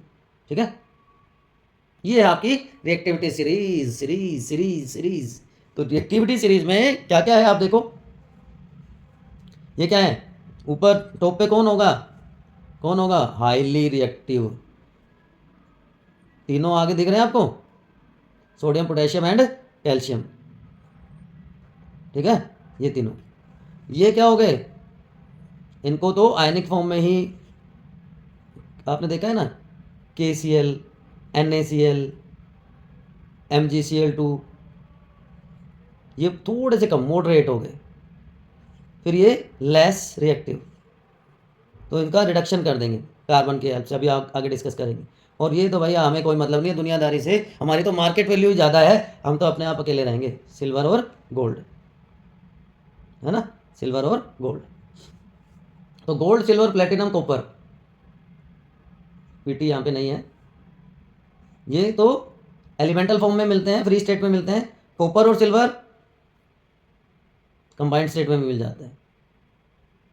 टॉप जो है, टॉपर जो है, ये तीनों हमारे, इसके अलावा मैग्नीशियम और एल्यूमिनियम, ये थोड़े से कम है, इनसे ये क्या होगा? कभी भी नहीं मिलेंगे भाई, दोस्त बहुत होते हैं इनके, सबके साथ घुल मिल जाते हैं। मीडियम वाले क्या है? ठीक है भाई, ऑक्साइड्स की फॉर्म में मिल जाएंगे, हम सल्फाइड की फॉर्म में मिल जाएंगे, कुछ दोस्त बना लेंगे, है ना। अब आपने फील किया होगा कि जो ओर्स हैं होते हैं मेटल्स के, they are oxides in nature, mainly oxides होते हैं क्योंकि वो बहुत रिएक्टिव एलिमेंट्स होते हैं और अबंडेंस में मिलते हैं अर्थ की क्रस्ट में। ठीक, अब एक्सट्रैक्शन कैसे होता है इन मेटल्स का ओर से, और एक्सट्रैक्शन तभी किया जाएगा जब वो इकोनॉमिकल होगा, है ना। तो 3 प्रोसेस करते हैं उसके लिए, 3 स्टेप में होती है कंसंट्रेशन ऑफ ओर, कि जो गैंगेज हैं, गैंग है उसको रिमूव कर देना सबसे पहले। तो बहुत सारे मेथड उसके लिए यूज़ किए जाते हैं। उसके बाद उसको स्ट्रॉन्ग रिड्यूसिंग एजेंट, कार्बन के जैसे रिड्यूसिंग एजेंट के साथ उसको हीट कर देंगे जिससे प्योर मेटल मिल जाएगा। और उसके बाद भी फिर रिफाइनिंग करी जाएगी, जिसमें जो भी थोड़ी बहुत कोई इम्प्योरिटी बच गई तो उसको भी हटा दे, चलो भाई तुम भी साइड में हो जाओ, अब जो मिलेगा वो होगा प्योरेस्ट फॉर्म। तो 3 स्टेप फॉलो किए जाते हैं। कैसे कैसे होता है काम, लो जी। 3 तरह के हैं, highly reactive, moderate and least reactive. तो इसको तो हमने क्या कर दिया, इलेक्ट्रोलाइसिस कर दिया। KCl था, इलेक्ट्रोलाइसिस हुआ, K पॉजिटिव अलग हो गया, Kl नेगेटिव अलग हो गया। NaCl था, Na पॉजिटिव अलग हो गया, Cl नेगेटिव अलग हो गया। तो इलेक्ट्रोलाइसिस कर देते हैं और प्योर मेटल हमें मिल जाता है। लीस्ट रिएक्टिव का क्या करेंगे, ये मेनली सल्फाइड ऑफ के फॉर्म में मिलती है तो रोस्टिंग कर देते हैं। अब मैंने पूछा हुआ है क्वेश्चन है, दोबारा से पूछ रहा हूँ, कैल्सिनेशन और रोस्टिंग में क्या फ़र्क होता है। एक में लिमिटेड सप्लाई होती है ऑक्सीजन की और दूसरे में एक्सेस ऑक्सीजन की प्रेजेंस में किया जाता है। ठीक है, तो कैल्सिनेशन और रोस्टिंग मीडियम रिएक्टिव वालों के लिए किए जाएंगे। अगर कार्बोनेटेड और है तो कैल्सिनेशन करेंगे, सल्फाइड और है तो जैसे यहाँ पे किया था यहाँ पे भी रोस्टिंग कर देंगे। तो हमें क्या मिल जाएंगे, मेटल ऑक्साइड्स मिल जाएंगे। मेटल ऑक्साइड, अब ऑक्साइड है, ऑक्सीजन जुड़ी हुई है उसके साथ मेटल के साथ, तो removal of oxygen is known as reduction. तो रिडक्शन कर दिया तो बच गया मेटल, और मेटल की फिर रिफाइनिंग करके प्योर फॉर्म मिल जाएगी। ठीक है, यहाँ पे भी और यहाँ पे भी। क्लियर टू एवरीवन, याद रहेगी, बोलो बोलो बोलो बोलो बोलो बोलो बोलो बोलो फटाफट, जल्दी बताओ भाई। ठीक है, तो जो मेटल के एक्सट्रैक्शन है ना बेटा, वो वेरी करती है कि किस पोजीशन पे है वो रिएक्टिविटी सीरीज में। अब रिएक्टिविटी सीरीज का कंपैरिजन होता है हाइड्रोजन के साथ, कि हाइड्रोजन से ऊपर वाले मोर रिएक्टिव, हाइड्रोजन से नीचे वाले लेस रिएक्टिव। तो कॉपर, सिल्वर, गोल्ड और प्लेटिनम ये है नीचे, तो ये है लेस रिएक्टिव, और पोटेशियम है सबसे ज़्यादा रिएक्टिव। तो लो जो है रिएक्टिविटी सीरीज में, तो उनको रोस्टिंग के साथ, रोस्टिंग के थ्रू उनको एक्सट्रैक्ट कर लेते हैं ना। ऑक्सीजन की प्रेजेंस में उनको हीट किया जाएगा तो वो कहलाता है रोस्टिंग। तो जैसे मर्क्यूरी का जो और है सिनाबार, उसको हीट करेंगे ऑक्सीजन के साथ तो ये पहले मर्क्यूरी ऑक्साइड बना देगा, HgS है प्लस O2 तो HgO बना देगा। उसका कर देंगे रिडक्शन तो क्या बन जाएगा, मर्करी। इसी तरह कॉपर को उसके सल्फाइड और से कॉपर सल्फाइड से ऑब्टेन कर सकते हैं रोस्टिंग प्रोसेस के थ्रू। अब जो लो है रिएक्टिविटी सीरीज में वो अनरिएक्टिव है, तो उनको सिर्फ हीट कर देंगे, रिडक्शन कर देंगे तो भी उनको ऑब्टेन कर सकते हैं। सिनेबार का भी मैंने बताया, एयर में कन्वर्ट कर दिया तो मर्करी ऑक्साइड बन गया, फिर रिडक्शन कर दिया तो हमें प्योर फॉर्म में मरकरी मिल गया। कॉपर और मरकरी इसके दो बहुत कॉमन एग्जांपल्स हैं। मिडिल वाले का क्या करोगे जी, ये तो बहुत दोस्त बनाते हैं, ये तो बहुत यूज़र फ्रेंडली हैं। तो 2 वर्ड मैंने अभी बताए थे, पूछे थे आप, अभी मैं कमेंट सेक्शन में देख रहा था कि कैल्सिनेशन और रोस्टिंग का डिफरेंस किस किसने लिखा है। तो क्या होता है calcination and what is roasting, चलो देखो। एक्सेस एयर, एक्सेस O2 कह सकते हो आप, तो रोस्टिंग, और लिमिटेड एयर तो कैल्सिनेशन। तो जिंक सल्फेट से, सॉरी सल्फाइड से और जिंक को ऑब्टेन करना, ऑक्सीडेशन हुआ, सॉरी जिंक ऑक्साइड मिला, इसका फिर हो जाएगा reduction and zinc is obtained. Calcination carbonate ores के लिए किया जाता है, यहाँ पे भी जिंक ऑक्साइड बना, फिर reduction and zinc is obtained. ठीक है, तो एक मेटल को इसके ऑक्साइड से ऑब्टेन करना इजी है, सल्फाइड और कार्बोनेट ओर की फॉर्म में। अब जो मेटल ऑक्साइड्स होते हैं बेटा, ये रिड्यूस हो जाते हैं कॉरस्पॉन्डिंग मेटल्स में अगर हम प्रॉपर रिड्यूसिंग एजेंट यूज़ करें। जैसे zinc sulphate, sorry zinc oxide और copper, sorry carbon, carbon is good reducing agent, तो जिंक ऑब्टेन हो गया और कार्बन ऑक्साइड, कार्बन मोनोऑक्साइड अलग हो गया। कार्बन के अलावा कुछ और रिड्यूसिंग एजेंट्स को यूज़ किया जाता है। क्यों? क्योंकि ये जो है ये डिस्प्लेस कर देते हैं लोअर रिएक्टिविटी वाले मेटल्स को उनके कंपाउंड से। कि मैग्नीज डाइऑक्साइड को हीट किया एल्यूमिनियम के साथ तो एल्यूमिनियम ऑक्साइड बन गया, डिस्प्लेसमेंट हो गया, मैग्नीज सेपरेट हो गया। तो ये जो डिस्प्लेसमेंट रिएक्शन है हाईली एक्सोथर्मिक है, यहाँ पे हीट इवोल्व होती है। अब कितनी अमाउंट में हीट प्रोड्यूस होगी कि ये जो मेटल हैं मोल्टन स्टेट में ऑब्टेन होंगे, ठीक है ना। और इसी वजह से जो आयरन ऑक्साइड की रिएक्शन है एल्यूमिनियम के साथ Fe2O3 प्लस Al, तो क्या बनेगा Al2O3 बनता है और आयरन मोल्टन स्टेट में प्रोड्यूस होता है। इसको यूज किया जाता है रेलवे ट्रैक को ज्वाइन करने के लिए, उसको कहते हैं थर्माइट प्रोसेस या थर्माइट रिएक्शन। बहुत इंपॉर्टेंट है, फिर से थर्माइट रिएक्शन आप स्किप नहीं कर सकते, ठीक है बेटा। थर्माइट रिएक्शन भी इंपॉर्टेंट है, आपको ध्यान रखना है। चलिए जी, अब टॉपर्स की बात कर ली जाए। हाँ जी टॉपर्स, कैसे हैं आप लोग? तो ये कैल्शियम एल्युमिनियम सारे टॉपर्स, सबसे टॉप मोस्ट पे पोटेशियम, ठीक। तो हीटिंग के साथ इनको ऑब्टेन नहीं किया जा सकता क्योंकि इनकी एफिनिटी होती है, ये ज़्यादा क्लोज होते हैं ऑक्सीजन के एज कंपेयर टू कार्बन। तो इनका क्या करेंगे, इलेक्ट्रोलाइटिक रिडक्शन करेंगे। इलेक्ट्रोलाइटिक रिडक्शन में क्या होगा कि दो इलेक्ट्रोड्स लिए जाएंगे, एक को हम मानेंगे कैथोड, एक को हम मानेंगे एनोड। कैथोड नेगेटिवली चार्ज है तो उस पर आएगा सोडियम पॉजिटिवली चार्ज, एनोड क्या है पॉजिटिवली चार्ज तो उस पर आएगा क्लोराइड, ठीक। हाँ तो कोई समस्या, ठीक है। Metals are deposited at cathode जो कि है नेगेटिवली चार्ज, जो क्लोरीन गैस होगी वो इकट्ठी होगी एनोड पे जो कि है पॉजिटिवली चार्ज। अब ये हमने सारा काम कर लिया, प्योर फॉर्म में ऑब्टेन कर लिया, लेकिन प्योरेस्ट फॉर्म में अभी जो थोड़ी बहुत जो इम्प्योरिटीज बच गई उनको भी हटाना जरूरी है। तो उसके लिए करी जाती है तीसरा step, that is refining of metal. तो प्योरिफिकेशन प्रोसेस है जो अदर इम्प्योरिटीज को रिमूव करने के लिए यूज करते हैं। तो इलेक्ट्रोलाइटिक रिफाइनिंग नाम से ही पता चल रहा है आपको, ठीक है ना। तो इम्प्योर जो मेटल है, जैसे कॉपर को ऑब्टेन करना है तो हमने उसको बना दिया एनोड, इम्प्योर मेटल को बना दिया एनोड, और मेटल सॉल्ट का ही सॉल्यूशन ले लिया, कॉपर सल्फेट का सॉल्यूशन ले लिया CuSO4, ठीक। अब क्या करें, तो ये जो मेटल सॉल्ट का सॉल्यूशन है ये इलेक्ट्रोलाइट की तरह काम करेगा बच्चों, यहाँ पे इट एक्ट्स एज इलेक्ट्रोलाइट।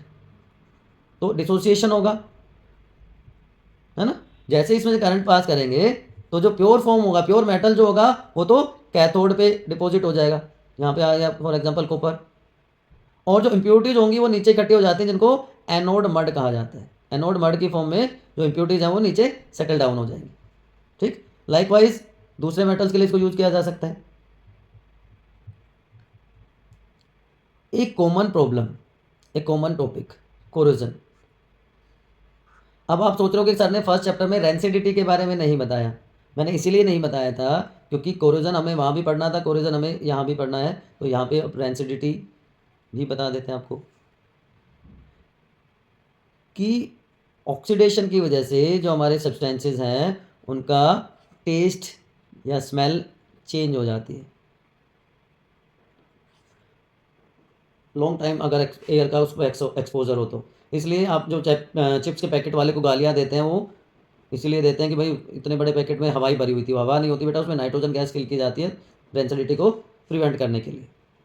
अब कोरोजन क्या है कि मेटल की एनवायरमेंटल कंडीशन के साथ या गैसेस के साथ रिएक्शन करना, that is known as corrosion. कि metal reactive with elements like oxygen, carbon dioxide और moisture which damages them is known as corrosion. Rusting is corrosion of iron. Rusting of iron is known as corrosion, है ना। तो एक simple सा experiment है, iron पे green copper का rust, green copper carbonate on copper, black silver sulphide on silver. तो ये एक सिंपल सा एक्सपेरिमेंट लिया गया यहाँ पर।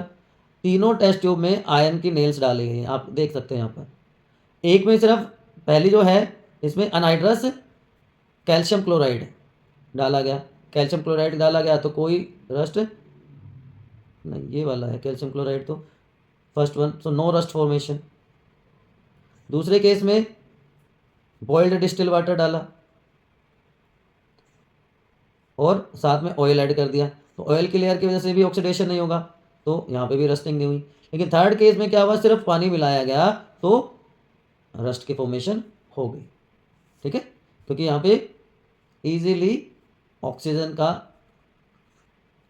कॉन्टैक्ट हो गया। यहाँ पे ड्राई एयर थी, यहाँ पे एयर थी, लेकिन ऑयल की लेयर थी तो एयर वहाँ तक पहुँच ही नहीं पाई। समझ में आ रहे हैं? ठीक है, तो कोरोजन और रेंसिडिटी।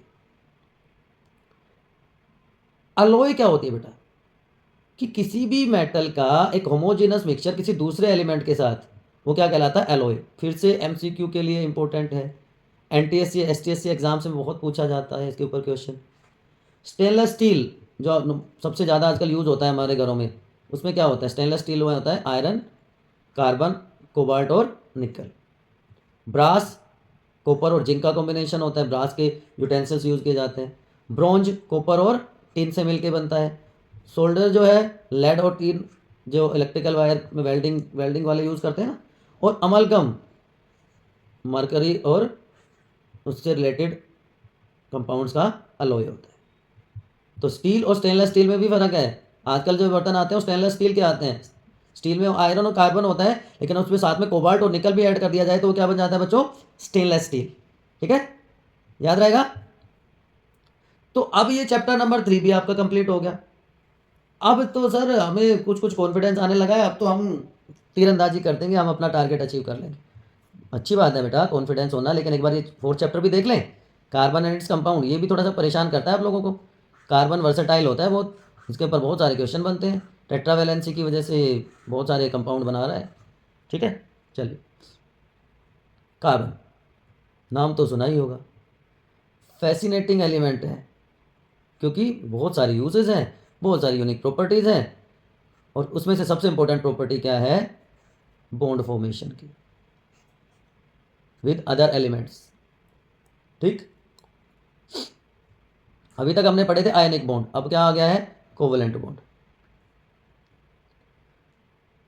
कि कार्बन जो है ये शेयरिंग करता है इलेक्ट्रॉन्स की दूसरे एटम्स की। तो इस तरह से जो शेयरिंग से बॉन्ड बनते हैं बच्चों, वो क्या कहलाते हैं, कोवेलेंट बॉन्ड। कार्बन की वैलेंसी कितनी होती है बताओ, कार्बन की वैलेंसी बताओ फटाफट। कार्बन का एटॉमिक नंबर कितना होता है, ये होता है। तो फर्स्ट शेल में 2 इलेक्ट्रॉन, आउटरमोस्ट शेल में 4 इलेक्ट्रॉन, तो कैसा हो गया, टेट्रावेलेंट। वैलेंसी क्या होगी, 4। ठीक है, याद रहेगा, अच्छी बात है। अब क्योंकि ये है टेट्रावेलेंट, क्योंकि इसमें 4 वैलेंस इलेक्ट्रॉन है, मैंने अभी आपको बता दिया, तो 4 इलेक्ट्रॉन को लूज या गेन करने में ज़्यादा एनर्जी जाती है, उसकी ज़्यादा एनर्जी का लॉस होता है, तो इससे बढ़िया भैया शेयरिंग कर लो, तो वो 4 इलेक्ट्रॉन को शेयर कर लेता है। तो शेयरिंग से जो बन गया वो क्या है, कोवेलेंट बॉन्ड। जैसे मीथेन, कार्बन की वैलेंसी 4, हाइड्रोजन की वैलेंसी 1, तो 1 हाइड्रोजन, ये दूसरा हाइड्रोजन, ये तीसरा हाइड्रोजन, और ये चौथा हाइड्रोजन, हम वो लगाना भूल गए, ये रहा। तो अब इसके ऑक्टेट पूरा हो गया, इसका भी हीलियम वाली कॉन्फ़िगरेशन, इसकी भी और इसकी भी। ठीक है, तो कोवेलेंट बॉन्ड जो है शेयर करते हैं इलेक्ट्रॉन्स को एटम्स के बीच में। ये हाइड्रोजन हाइड्रोजन दोनों हाइड्रोजन हो गए, है ना। ये ऑक्सीजन 2 इलेक्ट्रॉन शेयर कर रहा है, नाइट्रोजन 3 इलेक्ट्रॉन शेयर कर रहा है, तो हाइड्रोजन में सिंगल कोवेलेंट बॉन्ड हो गया, ऑक्सीजन में डबल कोवेलेंट बॉन्ड हो गया, नाइट्रोजन में ट्रिपल कोवेलेंट बॉन्ड हो गया। 3 पेयर ऑफ इलेक्ट्रॉन शेयर कर रहे हैं, तो यहाँ पे 2 पेयर शेयर कर रहे हो, यहाँ पे 1 पेयर इलेक्ट्रॉन का शेयर हो रहा है। और दूसरी तरीके से देख लीजिए इसको, ये न्यूक्लियस हो गया पॉजिटिवली चार्ज, आउटरमोस्ट शेल में इलेक्ट्रॉन इधर, 1 इलेक्ट्रॉन इधर, दोनों पास पास आ गए और हाइड्रोजन मॉलिक्यूल बन गया। फ्लोरीन एटॉमिक नंबर कितना है बताओ, चलो बताओ बताओ, 9। आउटरमोस्ट शेल में कितने हैं, 7, तो शेयर कर रहा है दूसरे फ्लोरीन के साथ और मॉलिक्यूल बना देता है। तो इस तरह से जो एक बॉन्ड शेयरिंग के साथ बन रहे हैं वो क्या कहलाते हैं, कोवेलेंट बॉन्ड। CO2 एग्जांपल देख लीजिए आप, फ्लोरीन और कार्बन के बीच की बॉन्डिंग देख लीजिए आप। चलिए हम वापस से कार्बन पर आते हैं कि जो कोवलेंट कंपाउंड हैं उनकी प्रॉपर्टीज़ क्या होती हैं। उनका जो मेल्टिंग और बॉइलिंग पॉइंट होता है बेटा वो बहुत कम होता है, क्योंकि उनके बीच में वीक इंटरमोलिकुलर फोर्सेज होते हैं and they are very very poor conductor of electricity, क्योंकि उनके बीच में जो इलेक्ट्रॉन की शेयरिंग होती है उनमें कोई भी चार्ज पार्टिकल की फॉर्मेशन नहीं होती। भाई इसने इसको दिया, इसने इसको दिया, तो अगर लूज करता तो पॉजिटिव चार्ज आता, गेन करता तो नेगेटिव चार्ज आता, लेकिन यहाँ पे तो लूज या गेन हुआ ही नहीं है, यहाँ पे तो शेयरिंग हुई है, तो कोई भी चार्ज पार्टिकल कैसे बन जाएगा। That's why they are poor conductor of electricity. ठीक है। अब आयोनिक बॉन्ड हमने देखा था कि ट्रांसफर से बना था, कि सोडियम 11 था, वैलेंस 1 इलेक्ट्रॉन था, उसने क्लोरीन को दे दिया तो दोनों का ऑक्टेट हो गया पूरा, ये भी फ्री। जिसने डोनेट किया उसके ऊपर पॉजिटिव चार्ज, जिसने गेन किया उसके ऊपर नेगेटिव चार्ज, और कंपाउंड का नाम हो गया sodium chloride. Cation positive, anion negative. तो मेटल जब लूज करते हैं इलेक्ट्रॉन्स को तो कैटायन बन जाते हैं, पॉजिटिव चार्ज आयंस हो जाते हैं। नॉन मेटल्स गेन करेंगे इलेक्ट्रॉन्स को तो एनायंस हो जाएंगे, नेगेटिव चार्ज आयंस होंगे। तो जो इलेक्ट्रोस्टैटिक फोर्स ऑफ अट्रैक्शन है इन दोनों बीच, दो पॉजिटिव चार्ज आयंस के बीच में, उससे बॉन्ड की फॉर्मेशन होती है। लेकिन कोवेलेंट बॉन्ड्स के केस में शेयरिंग होती है, तो there is no charge particles found. Versatile nature of carbon की दो प्रॉपर्टीज हैं इंपॉर्टेंट। टेट्रावैलेंसी की ऑलरेडी हम बात कर चुके हैं, कैटिनेशन बचता है, और इन्हीं दो प्रॉपर्टी की वजह से it forms large number of compounds. ठीक। तो कैटिनेशन क्या है कि कार्बन दूसरे कार्बन एटम के साथ कंबाइन करके बहुत सारी टाइप की चेन बना देता है। It can form straight chain जिसको लीनियर चेन्स कहते हैं, ब्रांच चेन या क्लोज चेन जिसमें बेंजीन आ जाएगा, बेंजीन रिंग स्ट्रक्चर बना देता है। ठीक है ना। तो कार्बन क्रिएट चेन्स और रिंग्स थ्रू कोवलेंट बॉन्ड्स, जिनमें अरेंजमेंट लीनियर हो सकता है, ब्रांच हो सकता है या साइक्लिक हो सकता है।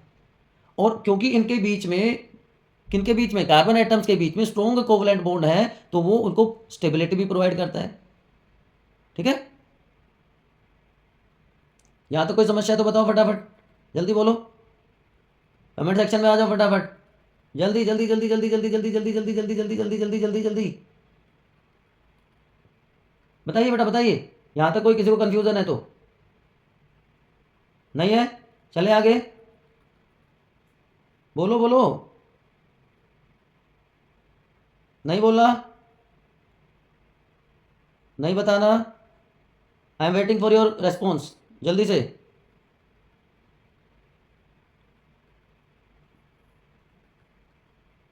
चलिए, टेट्रावैलेंसी 4 वैलेंस इलेक्ट्रॉन्स हैं, तो उसको लूज या गेन करने के बजाय शेयरिंग करने में फायदा है। तो ये जो टेट्रावैलेंसी है, जो 4 वैलेंस इलेक्ट्रॉन है, ये अलाउ करते हैं कार्बन को to form strong covalent bond with other elements like hydrogen, oxygen, carbon, nitrogen या सल्फर के साथ। अब वो बॉन्ड सिंगल भी हो सकता है, डबल भी हो सकता है, ट्रिपल भी हो सकता है, मोलिकुलर स्टेबिलिटी के हिसाब से, कितने इलेक्ट्रॉन्स अवेलेबल हैं उसके हिसाब से। ठीक है। तो कार्बन का जो यूनिक कॉम्बिनेशन है कैटिनेशन और टेट्रावैलेंसी की वजह से इसको सबसे वर्सेटाइल बनाता है ऑर्गेनिक मॉलिक्यूल्स बनाने के लिए। ठीक है। अब ये जो कंपाउंड्स बनाता है ये बहुत बहुत इंपॉर्टेंट होते हैं लिविंग ऑर्गेनिजम्स के लिए, क्योंकि ये बहुत सारा मटेरियल बनाते हैं, जैसे फ्यूल इंडस्ट्री, मेडिसिन इंडस्ट्री या प्लास्टिक फॉर्मेशन में। तो कार्बन की एबिलिटी है stable long chain molecules banana, and it is the foundation of organic chemistry. ठीक है। अब जो कार्बन कंपाउंड बनते हैं अभी हमने बात करी, उसमें सिंगल बॉन्ड भी हो सकता है, उसमें डबल बॉन्ड भी हो सकता है, और उसमें ट्रिपल बॉन्ड भी हो सकते हैं। तो अगर सिंगल बॉन्ड है तो वो कहलाएगा सैचुरेटेड हाइड्रोकार्बन, हाइड्रोजन और कार्बन ही तो है इसलिए हाइड्रोकार्बन। लेकिन अगर डबल और ट्रिपल बॉन्ड्स हैं तो उनको क्या कह देंगे, अनसैचुरेटेड हाइड्रोकार्बन्स। जनरल फॉर्मूला सबका अलग अलग होता है। सैचुरेटेड हाइड्रोकार्बन का फॉर्मूला होगा CnH2n+2, यहाँ पे n है number of carbon atoms, n is equal to number of carbon atoms. जैसे अगर मैं कहूँ 3 कार्बन है तो फॉर्मूला क्या हो जाएगा बताइए। इनको कॉमनली कहा जाता है एल्केन्स, सैचुरेटेड। तो 3, 2 इंटू 3 प्लस 2, तो C3H8 प्रोपेन इसको कहेंगे हम, 3 कार्बन एंड H2n+2। ठीक है बच्चों। ठीक है। अब बाकी में क्या होगा, अनसैचुरेटेड केस में क्या होगा, या तो डबल बॉन्ड होगा या ट्रिपल बॉन्ड होगा। तो CnH2n या CnH2n-2, एल्कीन्स और एल्काइंस, YnE और EnE, डबल बॉन्ड और ट्रिपल बॉन्ड। तो जिसमें डबल बॉन्ड होगा इन लगेगा, they are known as alkenes, और जिसमें ट्रिपल बॉन्ड होगा उसमें YnE लगेगा सफिक्स में, they are known as alkynes. ये भी समझ आ गई बात, बड़े फास्ट। आइसोमेरिज्म, कि जब कार्बन कंपाउंड्स का मोलिकुलर फॉर्मूला सेम हो लेकिन स्ट्रक्चरल अरेंजमेंट या स्ट्रक्चरल फॉर्मूला अलग अलग हो, then they are known as isomers, and this process is known as isomerism. जैसे यहां पर आप देख पा रहे होंगे ब्यूटेन, कार्बन 4 है, H10 है, तो इसका मतलब सारे के सारे सिंगल बॉन्ड है, तो ये क्या हो गया, सिंगल बॉन्ड वाला सैचुरेटेड हाइड्रोकार्बन। ठीक है, अब ये देखिए लीनियर है, एन ब्यूटेन भी कह सकते हैं इसको, स्ट्रेट चेन है, लेकिन यहां पर फॉर्मूला सेम है C4H8, लेकिन स्ट्रक्चरल अरेंजमेंट अलग है। ठीक है, तो स्ट्रक्चरल फॉर्मूला अलग हो गया, इसको कहते हैं ब्रांच चेन और आइसोब्यूटेन। ठीक है, तो एन फॉर्म एंड आइसोफॉर्म यहां पे प्रेजेंट है। उसके बाद आता है फंक्शनल ग्रुप्स, हैलाइड्स, जिसमें हेलो ग्रुप हो, लास्ट में एन से खत्म होता है, क्लोरो, ब्रोमो, फ्लोरो, आयोडो। एल्कोहल OH ग्रुप, ओल सफिक्स आएगा, methanal, methanol, ethanol, propanol, butanol. Carboxylic acid COOH, oic acid इसके एंड में लगा देंगे, methanoic acid, ethanoic acid, propanoic acid. Ketone C double bond ONE, butanone, propanone. तो ये अलग अलग फंक्शनल ग्रुप है। एक और इंपॉर्टेंट टॉपिक जिसके ऊपर किस पर क्वेश्चन आएगा, होमोलोगस सीरीज। होमो का मतलब सेम, तो एक ऐसा ग्रुप है कार्बन कंपाउंड्स का जिसमें सिमिलर केमिकल प्रॉपर्टीज हैं, सिमिलर स्ट्रक्चर है, लेकिन जो सक्सेसिव मेंबर्स हैं वो CH2 ग्रुप या 14 एटॉमिक मास यूनिट से डिफर करते हैं, it is known as a homologous series. तो हर ग्रुप, चाहे वो सैचुरेटेड हाइड्रोकार्बन है चाहे वो अनसैचुरेटेड हाइड्रोकार्बन है, they can form homologous series. ये सैचुरेटेड हाइड्रोकार्बन की हम बात कर रहे हैं, एल्केन, चाहे अनसैचुरेटेड हाइड्रोकार्बन की हम बात करें, एल्कीन और alkynes. General formula CnH2n alkene के लिए और CnH2n-2 एल्काइंस के लिए। तो आप देखिए यहाँ पे methane CH4 and ethane C2H6, तो कैसे डिफर कर रहे हैं, यहाँ पे CH4 है, यहाँ पे C2H6, डिफरेंस क्या है, एक कार्बन और 2 हाइड्रोजन का CH4, तो 14 और 1 into 2 hydrogen, sorry 12 into 2, 14 atomic mass unit का डिफरेंस है। तो methane, ethane, propane, butane, pentane, hexane, heptane, octane, nonane, decane, undecane, dodecane, कितने भी लंबी ये चेन आप बना सकते हैं। लेकिन यहाँ पे क्या हो गया, इसका जनरल फॉर्मूला क्या है, CnH2n, तो C2H4, C3H6, C4H8, C5H10, C6H12 and so on. Alkyne के केस में इथाइन, प्रोपाइन, ब्यूटाइन, पेंटाइन, ठीक, C5H12, CnH2n-2, सॉरी H8। तो ये होमोलोगस सीरीज है कि मेंबर्स 14 AMU या CH2 ग्रुप से डिफर करेंगे। ठीक है, चलें आगे। अब कुछ रिएक्शंस आए हैं जो कि इंपॉर्टेंट हैं, केमिकल प्रॉपर्टीज हैं कार्बन कंपाउंड्स की, उनकी बात कर लेते हैं बेटा। कंबशन रिएक्शंस, कि जब कार्बन ऑक्सीजन के साथ मिलकर वाटर प्रोड्यूस करे, हीट और लाइट प्रोड्यूस हो, such reactions are known as combination reaction. C+O2 carbon dioxide बन गया, हीट और लाइट एनर्जी। मीथेन ऑक्सीजन के साथ कंबाइन करता है तो भी इसी तरह की रिएक्शन होती है। या ये क्या है, OH, ओल, इथेनॉल, ठीक है, तो भी हीट लाइट एनर्जी प्रोड्यूस होगी।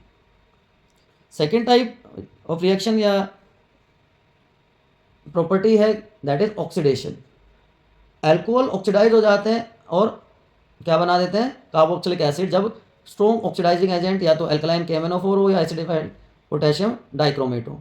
ठीक है, ये बहुत इंपॉर्टेंट है। इथेनॉल और इथेनोइक एसिड का कंपैरिजन, उनकी फिजिकल और प्रॉपर्टी, केमिकल प्रॉपर्टीज के बेसिस पे उनका कंपैरिजन या डिफरेंसेस बहुत बहुत इंपॉर्टेंट होने वाला है, मैं आपको बिल्कुल बताने वाला हूँ। ठीक है, तो अल्कोहल ऑक्सीडाइज हो जाते हैं और कार्बोक्सिलिक एसिड बना देते हैं। Next reaction is addition reaction, कि अनसैचुरेटेड हाइड्रोकार्बन्स जब निकल या पैलेडियम जैसे कैटलिस्ट के प्रेजेंस में एक्ट करेंगे तो सैचुरेटेड हाइड्रोकार्बन्स बना देंगे, उनके बीच के जो डबल या ट्रिपल बॉन्ड है वो टूट जाते हैं। ठीक है, such reactions are known as addition reactions. Substitute करना, तो सैचुरेटेड हाइड्रोकार्बन्स में होता है सब्स्टिट्यूशन रिएक्शन। अब मीथेन है, जैसे मीथेन का सब्स्टिट्यूशन हुआ क्लोरीन के साथ, तो CH3Cl2 प्लस HCl।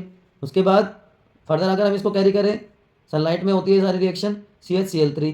अब CHCl3 को फिर से Cl2 के साथ रिएक्ट करवाएंगे तो क्या बनेगा, CCl4 plus HCl, carbon tetrachloride बन जाएगा। अब जो इंपॉर्टेंट दोनों में चीज़ें बता रहा था, इथेनॉल और इथेनोइक एसिड, बेटा बहुत इंपॉर्टेंट है, प्लीज़ आप ध्यान दीजिएगा। इथेनॉल और इथेनोइक एसिड जहाँ पे भी मैं ये लिख देता हूँ या ये मार्क कर देता हूँ वो बहुत बहुत इंपॉर्टेंट होने वाला है। ठीक है, इथाइल एल्कोहल C2H5OH। तो सबसे पहले फिजिकल प्रॉपर्टीज़ की बात कर लेते हैं, केमिकल प्रॉपर्टीज़ की बात कर लेते हैं, उसके बाद यूजेस देखेंगे। तो कलरलेस लिक्विड है with pleasant smell and burning taste. ठीक है, सोल्यूबल होता है वाटर में, लिकर इंडस्ट्री का बेस है। ठीक है, अब ये सोडियम के साथ रिएक्ट करके सोडियम इथोक्साइड बना देते हैं और हॉट कंसनट्रेटेड सल्फ्यूरिक एसिड के साथ मिलके इथीन प्रोड्यूस करेगा। तो जो H2SO4 है यहाँ पे डिहाइड्रेटिंग एजेंट का काम करता है, तो एक्सीलेंट सोलवेंट है, और मैंने अभी बताया अल्कोहल इंडस्ट्री का बेस है। लेकिन टिंक्चर आयोडीन, कफ सिरप्स और टॉनिक्स में भी इसको वाइडली यूज़ किया जाता है बच्चों। अब दूसरा इंपॉर्टेंट कंपाउंड क्या था, इथेनॉल के साथ इथेनोइक एसिड, जिसको हम एसिटिक एसिड भी कहते हैं। ये भी कलरलेस लिक्विड होता है, पंजेंट स्मेल होती है, लेकिन इसका टेस्ट सोर होता है। It is also soluble in water. और 5 से 8% इथेनोइक एसिड को हम क्या कहते हैं, विनेगर। आप जो आजकल चाउमीन वगैरह खाते हैं उसमें सब में विनेगर ऐड होता है। ठीक है, तो glacial acetic acid, vinegar. Esterification reaction, कि कार्बोक्सिलिक एसिड अल्कोहल के साथ जब मिलेगा तो क्या बना देगा, एस्टर बना देगा, and this process is known as esterification. Fruity smell होती है। अच्छा, एक चीज़ और आप यहाँ पे ऐड कर सकते हैं कि जो अल्कोहल है या इथेनॉल है उसका डाइल्यूशन किया जाता है। तो अगर हम कहें 70% अल्कोहल, तो इसका मतलब ये है कि उसमें 30% वाटर ऐड किया गया है। तो इथेनॉल या इथेनोइक एसिड कैसे प्रिपेयर करते हैं, उसकी रिएक्शन जो होती है that is known as esterification reaction. दूसरा है सपोनिफिकेशन, एस्टर सोडियम हाइड्रोक्साइड के साथ रिएक्ट करेगा, NaOH के साथ रिएक्ट करेगा तो क्या बना देगा, CH3COONA। सपोनिफिकेशन रिएक्शन, ये इथेनॉल हो गया, अल्कोहल हो गया। नेक्स्ट रिएक्शन इज बेस के साथ क्या बना देगा, सोल्ट बना देगा। कार्बोनेट या हाइड्रोजन कार्बोनेट या बाइकार्बोनेट के साथ भी सोल्ट फॉर्मेशन करेगा। ये रिएक्शन सारी की सारी इंपॉर्टेंट है, इथेनॉल और इथेनोइक एसिड की रिएक्शन सारी की सारी इंपॉर्टेंट है बेटा, प्लीज आप ध्यान दीजिएगा। सोप एंड डिटर्जेंट्स, सोप और डिटर्जेंट में बेसिक डिफरेंस क्या होता है, सबसे पहले तो आपको वो पता होना चाहिए। सोप होते हैं long chain carboxylic acid salts of sodium and potassium. Sodium या पोटेशियम के सॉल्ट होते हैं कार्बोक्सिलिक एसिड के, सोडियम स्टीयरेट यहाँ पे आप देख पा रहे होंगे। तो सोप मॉलिक्यूल में एक लंबा हाइड्रोकार्बन पार्ट होता है जो हाइड्रोफोबिक होता है, वाटर से दूर भागने वाला, है ना, और वो ऑयल में सोल्यूबल होगा, ग्रीस में सोल्यूबल होगा। और एक शॉर्ट आयनिक पार्ट होता है जो वाटर लविंग होता है, वो पानी में डिजोल्व हो जाएगा लेकिन ऑयल या ग्रीस में डिजोल्व नहीं होगा। तो हम ये कह सकते हैं ना कि जो ऑयल और ग्रीस हटाने का काम कौन करता है, जो लॉन्ग हाइड्रोफोबिक पार्ट होता है, जो टेल पोर्शन होता है, क्योंकि जो हेड है वो हाइड्रोफिलिक होता है और टेल हाइड्रोफोबिक होती है। अब क्लिंजिंग एक्शन जो होता है सोप का, it is due to micelle formation, जहाँ पे जो हाइड्रोफोबिक पार्ट है, जो टेल पोर्शन है, वो तो ग्रीस में, ऑयल में, गंदगी में डिजोल्व हो गया और एक इमल्शन बना देता है सेंटर पे मिसल के, और जैसे हम उसको थोड़ा सा रब करते हैं वो बाहर निकल जाता है, वॉशिंग हो जाती है। इसके कंपैरिजन में अगर हम डिटर्जेंट्स की बात करें तो डिटर्जेंट्स हैं long chain sodium salt of sulphonic acid. ये क्या थे, लॉन्ग चेन सोडियम और potassium salt of carboxylic acid. तो डिटर्जेंट का बेनिफिट क्या होता है सोप के कंपैरिजन में, कि डिटर्जेंट जो है हार्ड वाटर में भी वॉशिंग कर देते हैं, क्योंकि वो इनसॉल्युबल प्रेसिपिटेट नहीं बनाते कैल्शियम या मैग्नीशियम सॉल्ट के, जबकि सोप वो कैल्शियम या मैग्नीशियम के सोल्ट्स बना देते हैं जो प्रेसिपिटेट कर जाते हैं हार्ड वाटर में, और जो क्लीनिंग होती है, सफाई जो होती है, कपड़ों की धुलाई जो होती है, वो प्रॉपर नहीं हो पाती। अब क्लींजिंग एक्शन की जब मैं बता रहा था कि जो सोप मॉलिक्यूल्स हैं सोडियम या पोटेशियम सॉल्ट्स हैं लॉन्ग चेन कार्बोक्सिलिक एसिड के। अब इसके दो पार्ट हैं, ये हेड रीजन हो गया और ये लॉन्ग चेन हो गई। तो जो चेन है वो क्या है, हाइड्रोफोबिक है। अब ये हाइड्रोफोबिक चेन जो है वाटर से तो दूर भाग रही है, लेकिन ये सोल्यूबल है किसमें, सोल्यूबल है ग्रीस में, ऑयल में, डर्ट में। तो ये बीच में जो गंदगी है क्लॉथ की, उसके चारों तरफ इस तरह से एक स्ट्रक्चर बना देती है जिसको मिसल फॉर्मेशन कहते हैं। तो जो आयनिक एंड है, हाइड्रोफिलिक एंड है, वो वाटर के साथ रिएक्ट करेगा, और कार्बन चेन जो है, टेल जो है, वो ऑयल के साथ, डर्ट के साथ रिएक्शन कर जाएगी। तो जो सोप मॉलिक्यूल है ये मिसल बनाकर एक एंड ऑयल ड्रॉपलेट की तरफ जो कि टेल पोर्शन है, और एक जो फेस है, जो हेड पोर्शन है, वो बाहर की तरफ होगा। ठीक है, तो इसकी वजह से जो मिसल है हेल्प करती है डर्ट को बाहर निकालने में, और जैसे ही हम थोड़ा सा उसको रगड़ते हैं हमारे जो कपड़े हैं वो क्लीन हो जाते हैं। तो this is the way cleansing action of soap occurs. ये आपका एनसीईआरटी का डायग्राम है एज इट इज। तो सोप का क्लीनिंग पे इफेक्ट आप देख पा रहे हो कि जो वाटर का सरफेस होता है बच्चों, उसमें सोप अपने आप को इस तरह से अरेंज कर लेता है कि जो आयनिक एंड है, जो हेड पोर्शन है, वो पानी में रहे, और जो लॉन्ग हाइड्रोकार्बन की टेल है वो पानी से बाहर चली जाए। तो वाटर के अंदर ये मॉलिक्यूल ग्रुप बना देते हैं जहाँ पे हाइड्रोफोबिक टेल्स अंदर की तरफ होती हैं और आयनिक पार्ट बाहर की तरफ होता है। इस अरेंजमेंट को, ये वाला जो अरेंजमेंट है, ये वाला जो अरेंजमेंट है, इसको हम कह देते हैं मिसल। तो इसकी वजह से जो डर्ट है, ग्रीस है, ऑयल पार्टिकल्स हैं, वो मिसल के सेंटर में कलेक्ट हो जाएंगे और एक कोलाइड बन जाता है, और वो प्रेसिपिटेट नहीं करता क्योंकि आयन आपस में एक दूसरे को रिपेल करेंगे, और जैसे हम पानी डालेंगे या थोड़ा सा उस कपड़े को रगड़ेंगे तो मिसल बाहर निकल जाती है और हमारा कपड़ा साफ हो जाता है। लेकिन आपने देखा होगा जो बबल्स होते हैं, सोप के बबल्स होते हैं, वो क्लाउडी अपीयर होते हैं, क्योंकि वो जो सोप के मिसल्स हैं उनका साइज इतना होता है कि वो इजीली लाइट को स्कैटर कर पाते हैं, और स्कैटरिंग ऑफ लाइट की वजह से वो क्लाउडी अपीयर हो जाते हैं। ठीक है बच्चों, ठीक है बेटा, यहाँ तक कोई कन्फ्यूज़न, कोई समस्या? चलिए बहुत अच्छी बात है, अगर कोई कन्फ्यूज़न नहीं है, कोई समस्या नहीं है, तो अब ये डिफरेंसेस हैं। सोप क्या है, सोडियम सोल्ट है फैटी एसिड के, देखा था ना हमने, CH3COONA, लेकिन ये सल्फोनिक एसिड के सोडियम सोल्ट है। तो ये बेसिक डिफरेंस हो गया, स्ट्रक्चरल डिफरेंस हो गया। सोप सॉफ्ट वाटर में क्लीनिंग करते हैं लेकिन हार्ड वाटर में नहीं कर सकते, क्यों बताओ फटाफट। लेकिन डिटर्जेंट चाहे सॉफ्ट वाटर है चाहे हार्ड वाटर, अभी तो बताया था, अभी तो बताया था, क्योंकि वो प्रेसिपिटेट नहीं बनाते, कैल्शियम और मैग्नीशियम सॉल्ट्स के प्रेसिपिटेट नहीं बनाते हार्ड वाटर में। ठीक है, सोप बायोडिग्रेडेबल होते हैं तो पोल्यूशन कोज नहीं करते, लेकिन डिटर्जेंट के साथ ये प्रॉब्लम है कि वो नॉन बायोडिग्रेडेबल हैं और पोल्यूशन कोज करेंगे। तो ये बेटा आपके चारों के चारों चैप्टर थे केमिस्ट्री के। तो केमिस्ट्री का महामैराथन आपके एग्ज़ाम के लिए अंतिम युद्ध का अंतिम प्रहार हमने पूरा कर दिया। अब बेटा आपको कुछ बहुत ज़्यादा स्ट्रेस लेने की ज़रूरत नहीं है, इस वीडियो को रिवाइज़ कीजिए। आपके जो भी मैंने इम्पोर्टेंट क्वेश्चंस हर चैप्टर के 5-6 दिए हैं, उनको एक बार देख लीजिए। नींद पूरी लेनी है, आपको कोई टेंशन लेने की ज़रूरत नहीं है। होपफुली कल अगर आप लोगों की डिमांड आएगी तो एनसीईआरटी के कुछ फिजिक्स के कुछ इंपॉर्टेंट जो न्यूमेरिकल्स हैं, 25-30 न्यूमेरिकल्स इंपॉर्टेंट, वो हम डिस्कस कर लेंगे। अगर बच्चे कहते हैं कि सर फिजिक्स में थोड़ा सा भी प्रॉब्लम हो रही है कि जो 4-5 नंबर जो आपके कट सकते हैं वो फिजिक्स में कटेंगे, ऐसा कुछ बच्चे कह रहे थे मुझे डिस्कशन में, तो वो आप एक बार मुझे कमेंट सेक्शन में बता दीजिएगा, वो भी कर लेंगे हम। अदरवाइज आप कॉन्फिडेंट फील करें, आपने जो पढ़ा है उससे बाहर कुछ नहीं आने वाला है बेटा।